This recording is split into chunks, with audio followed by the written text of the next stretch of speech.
Hello everyone, তো তোমরা সবাই কেমন আছো? আশা করছি তোমরা অনেকেই সুস্থ আছো আর সাবধানে আছো। তো আমি ভাবলাম তোমাদের সাথে তো অনেক দিন ব্লগ শেয়ার করা হয়নি, আর তার সাথে কোনো রেসিপিও শেয়ার করা হয়নি।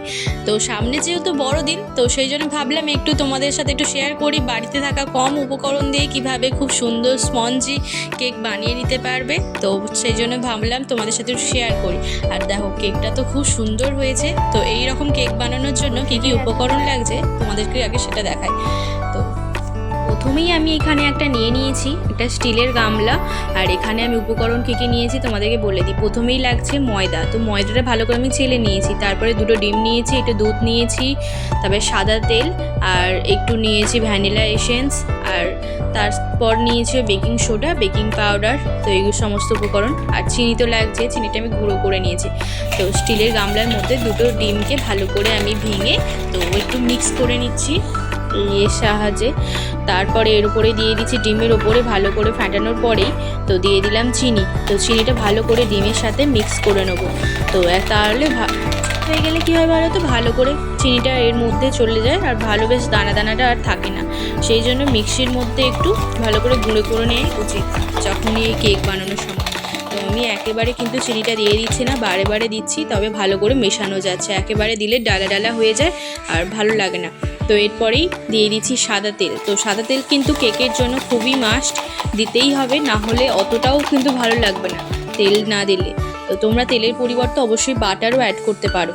তো এরপর দিয়ে দিচ্ছি ময়দা। ময়দাটাও কিন্তু চিনির মতনই অল্প অল্প করে দিতে হবে, কারণ একেবারে দিলে ভালো করে মাখানো যাবে না। তো সেটা আমি যেমন দিয়েছি, এটা 3বার ধরে দিয়েছি, তো ভালো করে ওই জন্য মিক্স করতে পারছি। একেবারে দিলে খুবই অসুবিধায় পড়তে হবে। তো দেখো, এখানে প্রায় সমস্ত বাটির ময়দাটাই দিয়ে দিয়েছি। এরপরে দিয়ে দিচ্ছি সুজি। তো তোমরা এই ক্ষেত্রে সুজিটা দিতেও পারো, আবার নাও দিতে পারো। আমি দিচ্ছি কারণ ভালো করে কেকটা মানে ভালো লাগবে, ওই জালি জালি ভাবটা আসবে, তো সেই কারণে দিচ্ছি। তো তোমরাও দিতে পারো, আবার নাও দিতে পারো। তো এরপরে একটু দেখলাম যে একটু শক্ত হয়ে আসছে, তো এর মধ্যে আমি একটু দেখলাম দুধ অ্যাড করলাম। এর সঙ্গে কিন্তু জল অ্যাড করলে অতটাও ভালো লাগবে না খেতে, তো দুধটা দিলে বেশ ভালো লাগবে। এরপরে দিয়ে দিলাম একটু ভ্যানিলা এসেন্স, এরপর বেকিং সোডা আর বেকিং পাউডার। তো তোমরা এর পরিবর্তে একটু এও দিতে পারো, ইনো। তো এগুলো যদি না বাড়িতে থাকে অবশ্যই ইনোটাও অ্যাড করতে পারো। এরপরে দিয়ে দিচ্ছে অল্প সামান্য করে একটু দুধ। তো দুধটা দিয়ে ভালো করে একটু মিক্স করে নিলাম। তো ব্যাস, এইদিকে আমার ব্যাটারটা তৈরি করে আমি সাইডে রেখে দিলাম একটা ডিশ চাপা দিয়ে। তো এইদিকে আমি কেক টিনটা রেডি করে নিচ্ছি। তো কেক টিনটা করার জন্য তো কেক টিনের মধ্যে একটু সামান্য করে সাদা তেল দিয়েছি। এরপরে আমি দিয়ে দিচ্ছি একটা কাগজ। তো কাগজ দিয়ে ভালো করে উপরে লাগিয়ে দিচ্ছি কাগজের উপর, যেহেতু আমি এটা কেকের ব্যাটারটা ঢালবো, তো যাতে না গায়ে লেগে না যায়, তো সেই কারণে। আর তোমরা এর পরিবর্তে এখানে ময়দা আর সাদা তেল দিয়েও ভালো করে রেডি করে নিতে পারো কেক টিনটা। তবে আমি বেসিক্যালি বলবো কিন্তু এরকম কাগজ দিয়ে এটা করা। আর ময়দা দিলে কী হয় বলো তো, একটু নিচের দিকে একটু শক্ত শক্ত হয়ে যায়, অতটাও ভালো লাগে না। তো তোমরা এরকমভাবেই করতে পারো। তো এখানে আমি ঢেলে নিচ্ছি। তো ব্যাটারের ঠিকটা ঠিক এরকম হবে যেন সেই এর মতো করে পড়ছে, তো শাড়ির মতো করে কুঁচ হয়ে পড়ছে। এরকম হলেই বুঝতে হবে যে ভালোভাবে ব্যাটারটা হয়েছে। একেবারে খুব পাতলা হয়ে গেলেও ভালো লাগবে না, আর এর থেকে খুব মোটা হয়ে গেলে তো ভালো লাগবেই না। ঠিক এই রকম মানে পজিশনেই আনতে হবে ব্যাটারটা। তো এরপরে আমি ভালো করে নিয়ে নিচ্ছি। তো নেওয়া হয়ে গেলে, আর এদিকে আমি কড়াইয়ের মধ্যে অলরেডি আগে থেকে সমস্ত কিছু রেডি করে নিয়েছি। তো কড়াইটা প্রথমে আমি গ্যাস ওভেনে জ্বালিয়ে নিচ্ছি, ওর পরে একটা দিয়ে দিয়েছি স্ট্যান্ড বসিয়ে দিয়েছি। এরপরে আমি কেক টিনের বাটিটা বসিয়ে দেবো। এরপরে আমি ফিরে আসছি 20 মিনিট পর। তো ঘড়ির কাঁটায় এখন বেজে গেছে 20 মিনিট পরে ওভার হয়ে গেছে।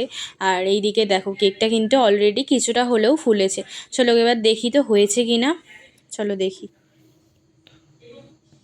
দেখে তো মনে হচ্ছে এখনও হয়নি ঠিকঠাক। তো আরও 10 মিনিট রাখলাম। তো রাখার পরে এখানে দেখো ফাইনালি কেকটা রেডি হয়ে গেছে। আর আমি এদিকে গ্যাস ওভেনটা আমি অফ করে দিয়েছি।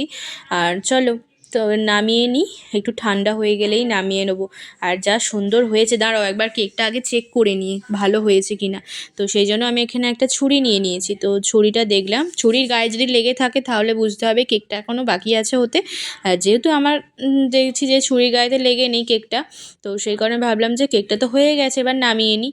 চলো এবার সাইড দিয়ে ভালো করে একটু ছাড়িয়ে নিচ্ছি যাতে ভালো করে কেকটা উঠে আসে।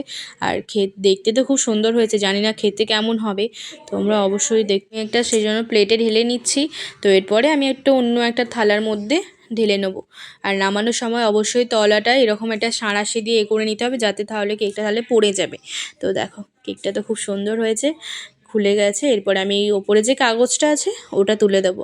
তো কাগজটা দিয়েছি বলেই বেশ ভালো লাগছে, এমনি ময়দা আর ওই তেলেরটা দিলে না অতটাও ভালো করে উঠে আসতো না। তো চলো এরপর আমি একটা প্লেটে সাজিয়ে নিই, তারপরে আসছি তোমাদেরকে দেখাচ্ছি যে কেকটা কত সুন্দর স্পঞ্জি হয়েছে। দেখো কেকটা তো আমি একটা প্লেটে রেডি করে নিয়েছি, আর দেখো কাটছি এখন। কেকটা তোমরা দেখেই বুঝতে পারছো কতটা সুন্দর নরম হয়েছে আর স্পঞ্জি হয়েছে। তো তোমাদেরকে একবার দেখাই, দাঁড়াও।